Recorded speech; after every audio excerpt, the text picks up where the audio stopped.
ada abang-abang, salah satu dia kurang bisa bahasa Inggris, akhirnya diminta bantu yang sama yang di luar, siapa yang bisa bahasa Inggris di translate kawan ini untuk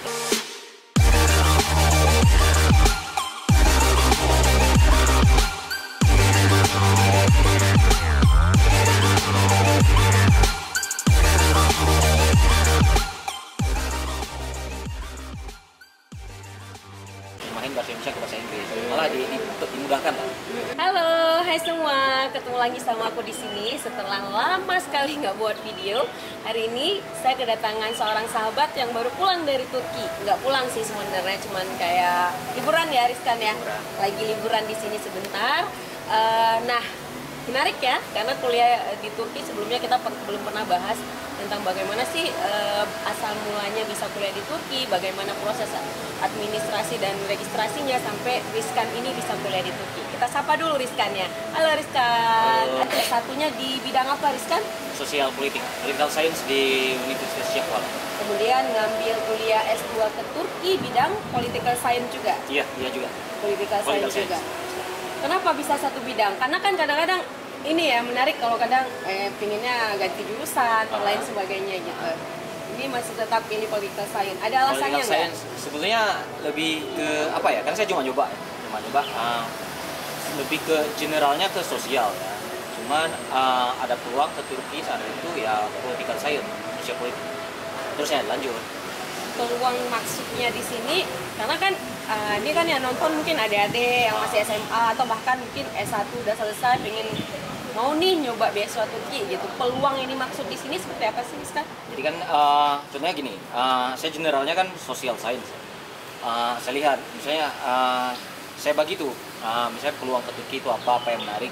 Misalnya waktu itu saya sebetulnya pengen nyoba Turki itu lebih ke history. Cuman setiap pemberi beasiswa kan ada skemanya masing-masing. Ada yang nggak bisa cross major, ya kan? Nah kalau di Turki nggak bisa cross major. Nggak bisa sama sekali.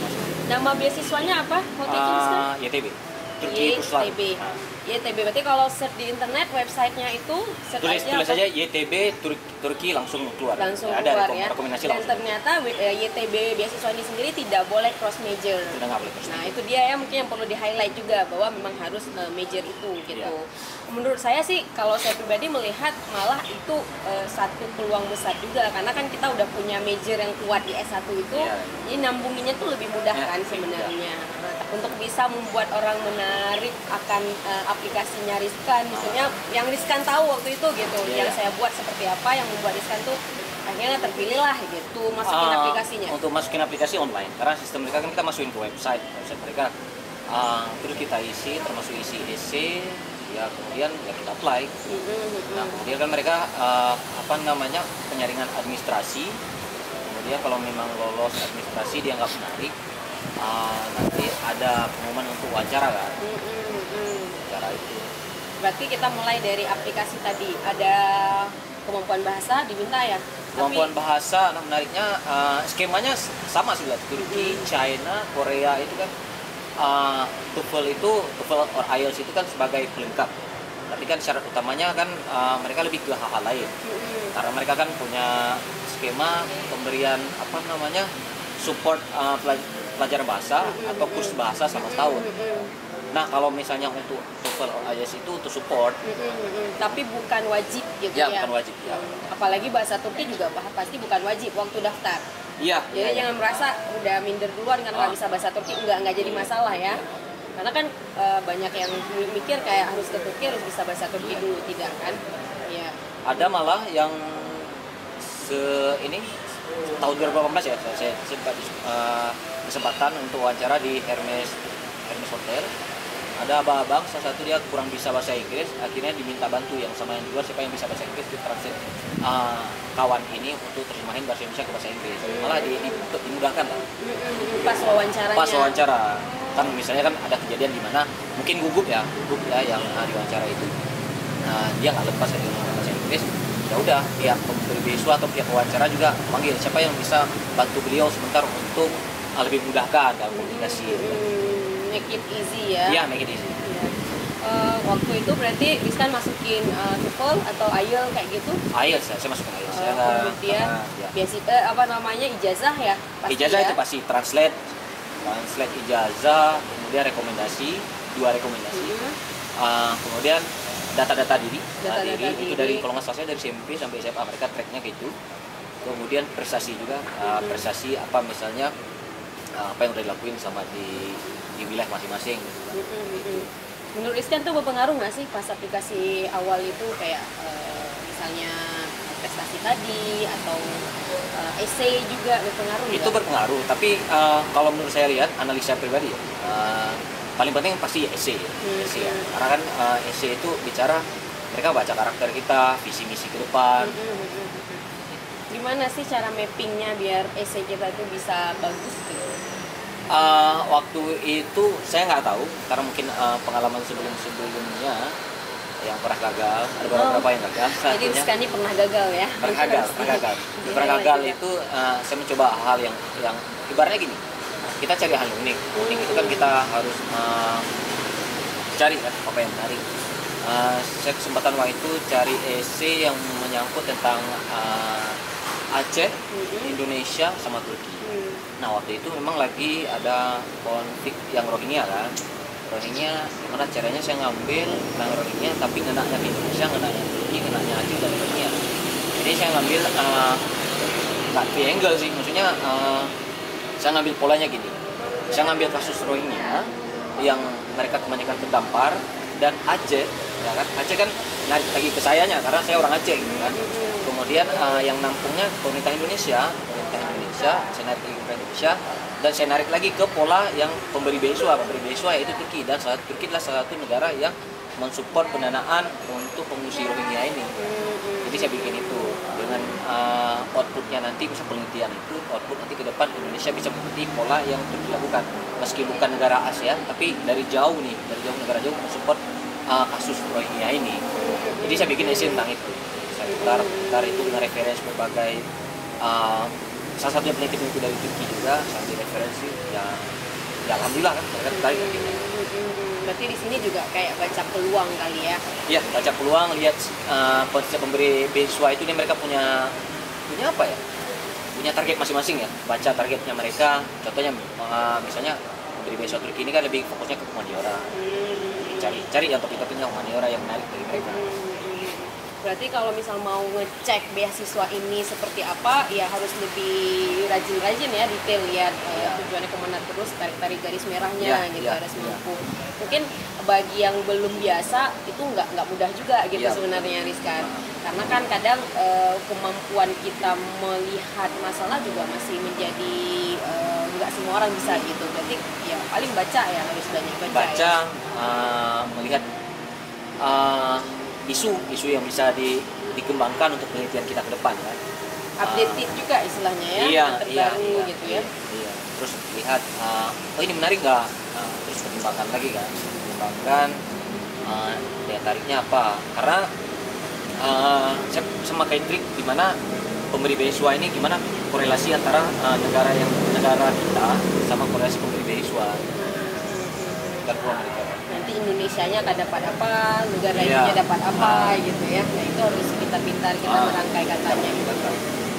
Dan saya juga melihat Rizkan udah sampai di tahap registrasi udah aplikasi, kemudian juga pas wawancara kan harus mampu mempertanggungjawabkan itu gimana caranya? Sebelumnya ya mungkin alhamdulillah juga posisi di mana saya udah pernah pengalaman wawancara juga. Jadi dalam kurun berapa 3 minggu sebelumnya saya pernah gagal.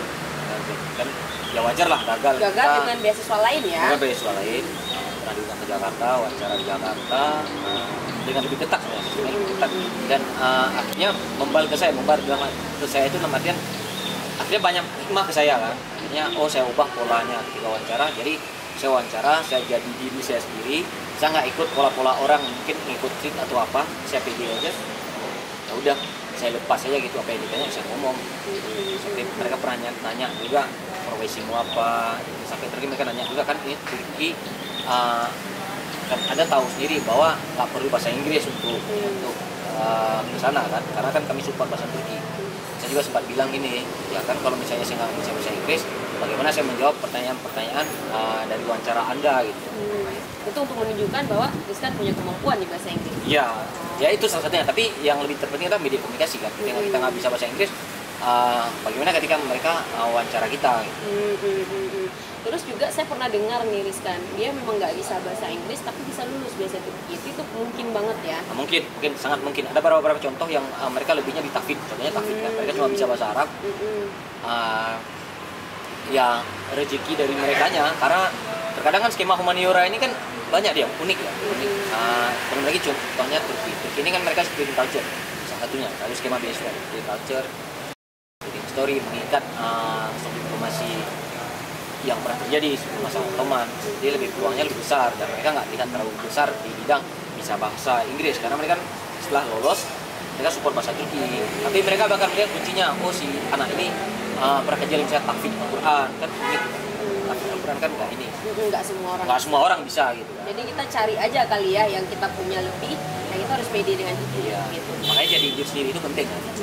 Karena gini juga Rizkan, kadang-kadang kan yang fresh graduate ini ya, saya juga pengalaman dulu pas fresh graduate itu nggak punya cukup amunisi lah gitu untuk bisa bentengin diri pas wawancara gitu. Itu ada tips and tricks nggak sih yang bagi lulusan baru-baru gitu yang belum punya pengalaman kerja gitu, belum bisa, istilahnya dia bisa storytelling dengan esainya dia tapi bukan pengalaman kerja sebenarnya, lebih kepada kayak apa harapan depan kali kayak gitu ya. Itu gimana caranya? Dari kita kan punya background yang kuat sama seperti kita cari lagi celah-celahnya, celah aktif di mana, contohnya di BEM, pernah menjadi leader sebuah ini ya kan, pernah atau minimal jadi volunteering ketika masa kampus dulu.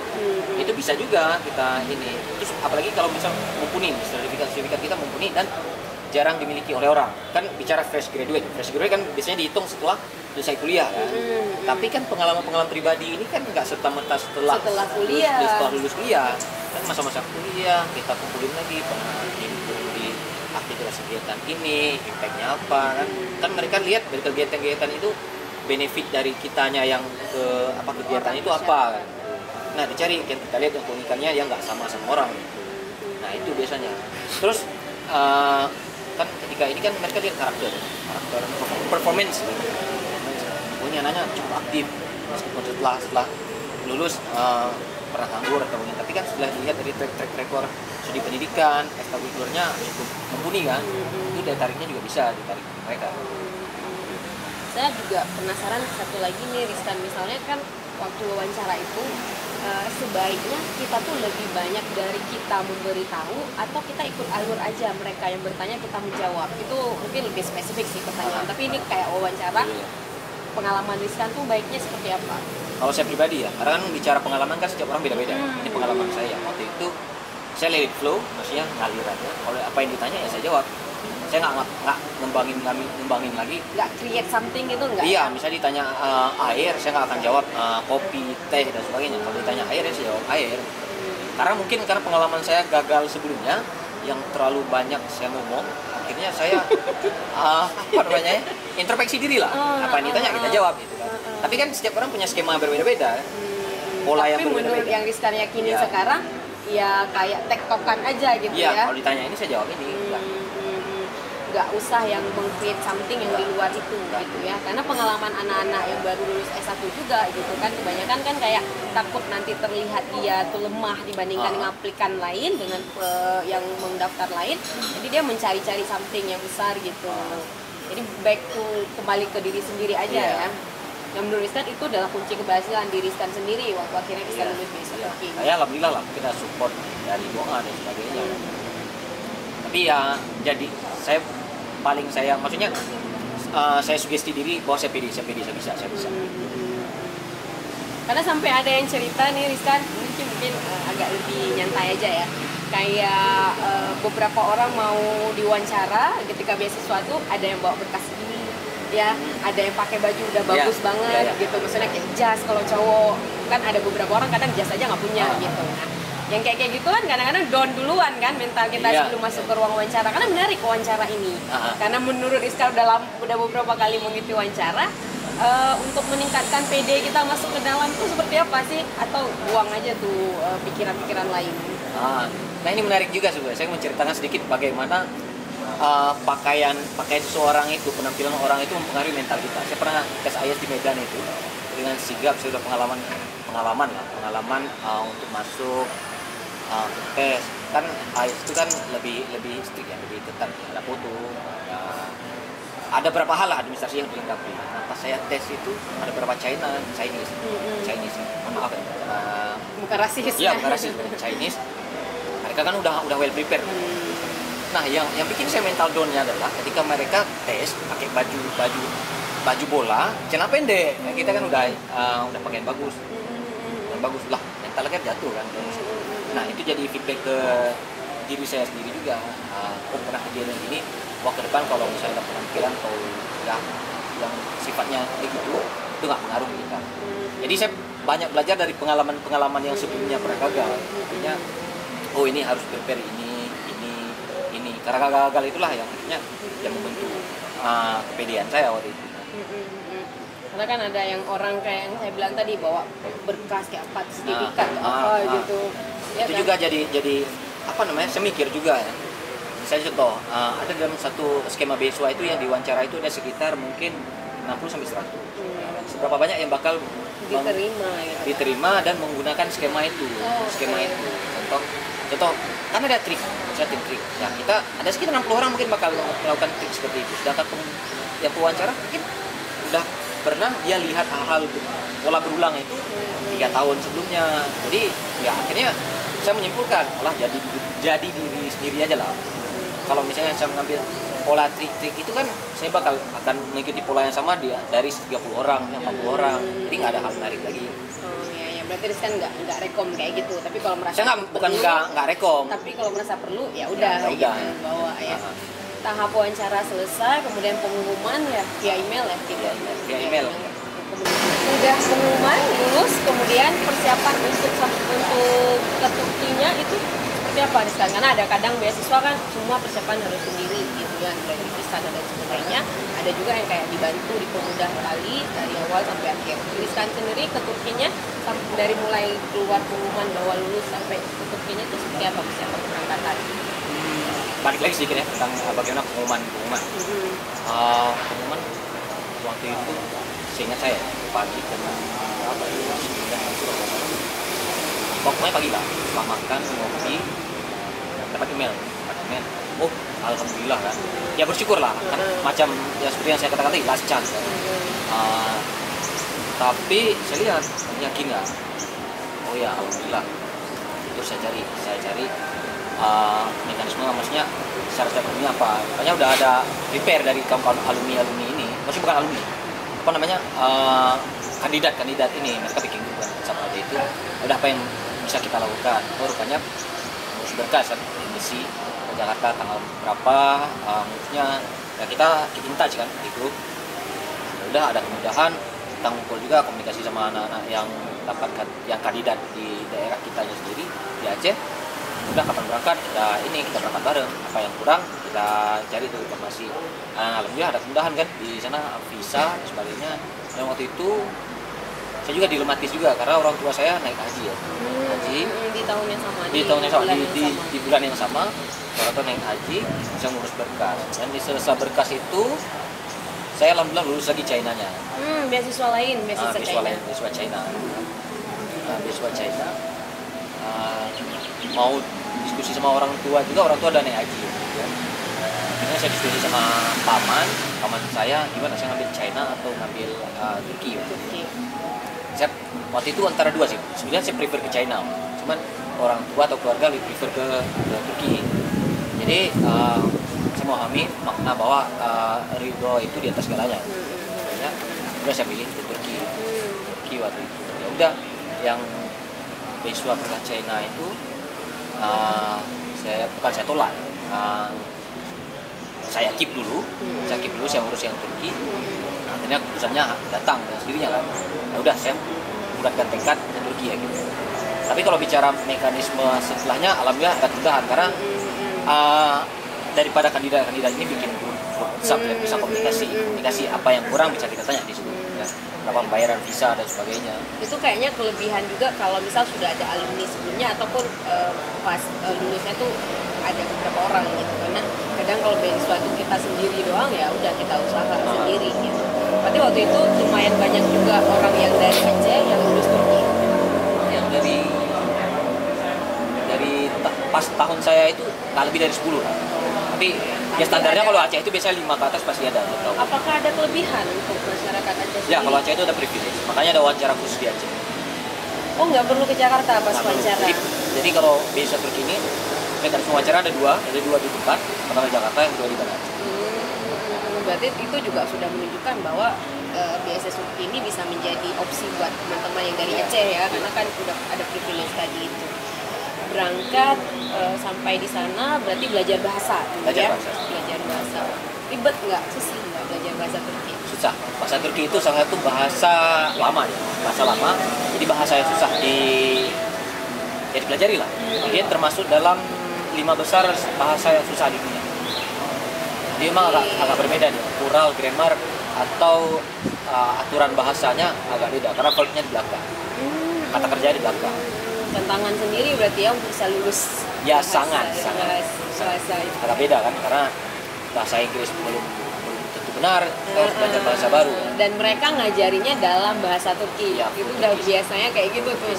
Udah mau belajar bahasa Turki langsung di negara Turki, yang ngajarnya orang Turki udah ngajarnya bahasa Turki. Kita belum paham apa-apa udah ngajarnya bahasa Turki. Itu juga tantangan. Tapi bisa dilewati lah ya dalam 1 tahunnya. Alhamdulillah, dengan berbagai tantangan lah. Karena nggak ada pilihan kan, harus lulus kan. Nggak ada Iya. istilah misalnya kita nggak lulus bahasa Turki langsung lanjut sekolah S2 kan nggak bisa. Harus lulus dulu. Jadi Saya pernah gagal 2 kali. Lah ya, kursus bahasa itu pernah gagal. Tuh kalau gagal kayak gitu ada punishment, nggak ada beasiswa atau apa gitu. Pulang Punishment setelah 2 kali mungkin ya. Tapi saya waktu itu nggak mikir apa punishment dan sebagainya. Udah saya keluar. Support dari kawan-kawan di sana juga ya. Kedua kali waktu itu saya aktif juga di PPI, di PPI Turki sama PPI Ankara. Jadi pikiran melayang kemana-mana lah. Nggak fokus ke situ ya. Ya, susah. Kemudian baru sudah mulai kuliah.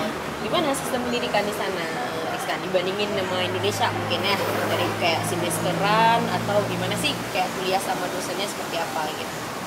Sistemnya polanya sebenarnya sama sebenarnya. Cuman mungkin Semester juga ya di sana? semester. Berarti kalau S2 4 semester juga, 4 semester. nulis tesisnya di semester 4 gitu ya? Semester 3, 4 bisa. Kalau misalnya Oke. lulus semester 1, 2, Mata kuliahnya lulus semua, ya, gitu, ada syarat wajib, misalnya contoh 9 mata kuliah yang harus, ya 9 mata kuliah yang harus dilewati dengan mungkin opsi, ya kampus beda ya, ada 2 yang wajib atau 3 yang wajib. Itu kalau lulus itu ya berarti bisa lanjut ke tesis. Udah bisa mulai ngajuin judul gitu ya.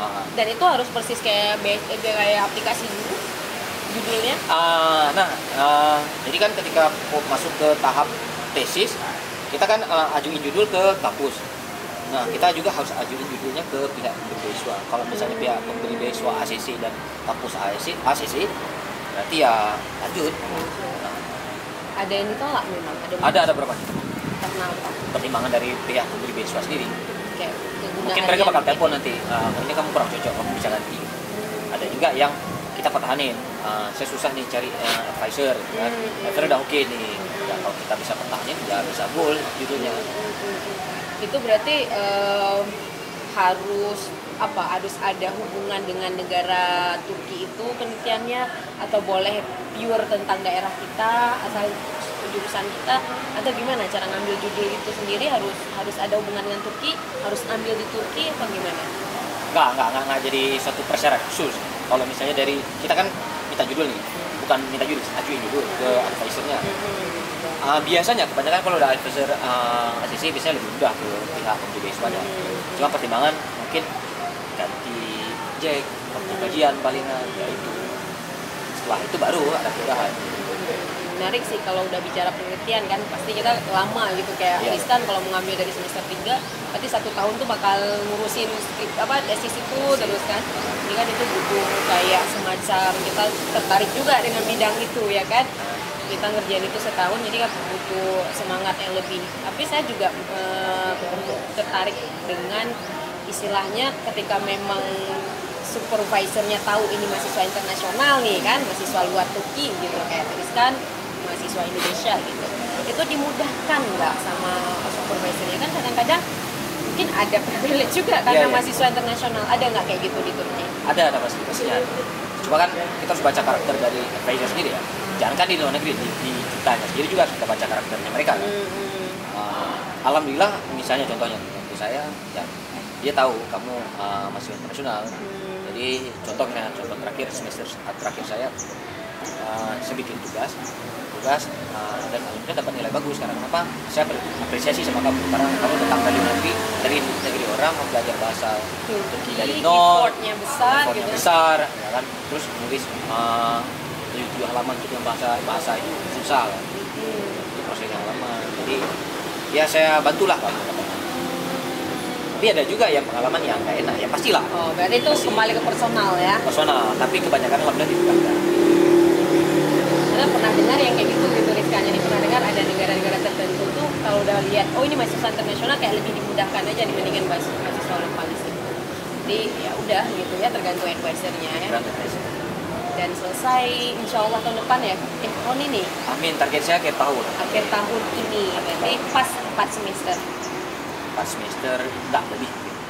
Lebih, oh iya karena kan di sana kan sistem juga. Per semesternya kan bulan 8, bulan 7, bulan 8. Oh iya. Mungkin bakal panjang 1 semester. Extend. You are happy there? Ya. Bahagia di sana? Ya, of course.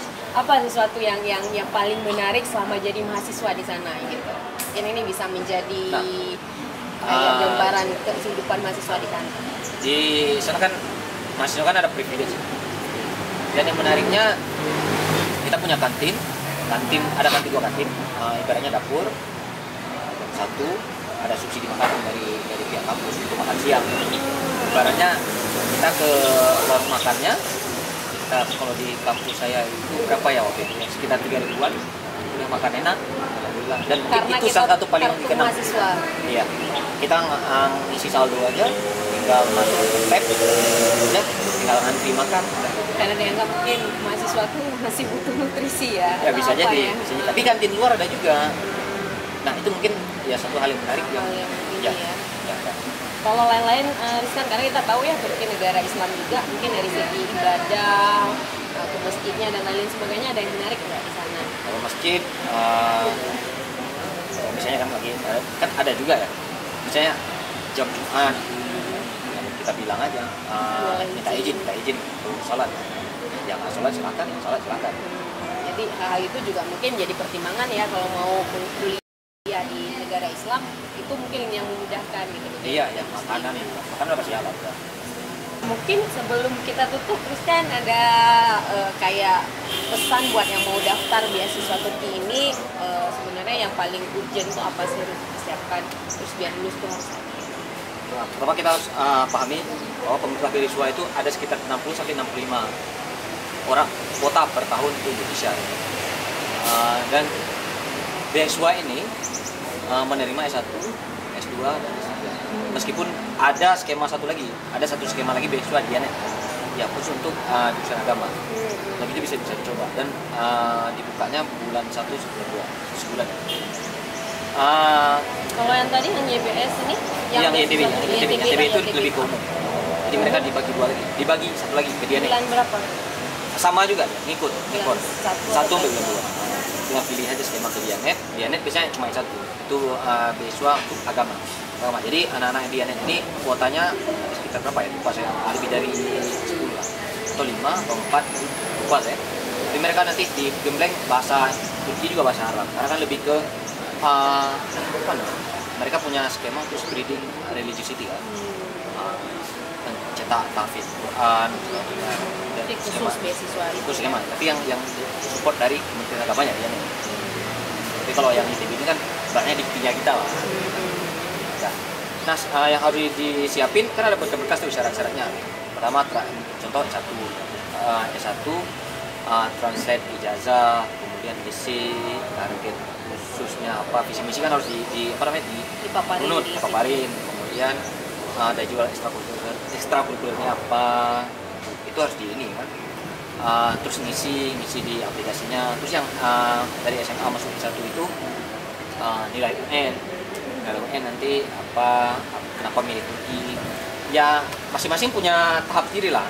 Yang SMA masuk S1 dengan tahap ini, S1 S2 ada syarat-syaratnya itu. S3 alhamdulillah ada banyak tulisan yang menarik dari blog mungkin dari ini nyari pemberi beasiswa, udah yang dapat beasiswa Turki itu bisa dicek pengen di tahu informasinya ya. informasi. Untuk websitenya sendiri juga udah jelas kali ya. Udah jelas, mungkin nggak bisa bahasa Turki, nanti bisa diklik yang bahasa Inggris. Penting jangan lupa upload apa yang mereka minta. Nah itu kemudian persiapan mental untuk kalau lulus ya administrasi. Yang jelasnya peluangnya gede. Ya seperti yang saya katakan tadi, ada peluang sekitar 60 sampai 65, bisa jadi 70. Apalagi kalau kayak Aceh ada privilege lagi. Aceh ada privilege khusus, ya. Nah, bisa dicoba. Yang mana tahu rezeki, alhamdulillah ya. Kalau persiapan mental? Persiapan mental, mungkin apa ya? Persiapan mental ya mungkin adaptasi di sananya nanti kali. Nanti paling makanan, bahasa, cuaca ya. Tapi yang kalau menurut saya sendiri, inilah ada banyak PPI sendiri yang bakal support kan, bakal menjemput siapa kandidat ini. Terus yang kedua di sana setiap kota itu kan ada, bisa lah kita jumpai kawan-kawan anak Indonesia. Jadi sangat mendukung lah. Jadi kendala-kendala itu bisa dibantu oleh kawan-kawan. Jadi jangan khawatir. Yang penting mencoba aja dulu. Insya Allah kalau lulus bakal dibantu kok keberangkatan di sana. Bantu informasi juga gitu ya bagi yang kebingungan dengan gimana di sana. Iya. KBRI sama KJRI juga mensupport kan. Tinggal cari informasi di PPI ya. Iya bisa.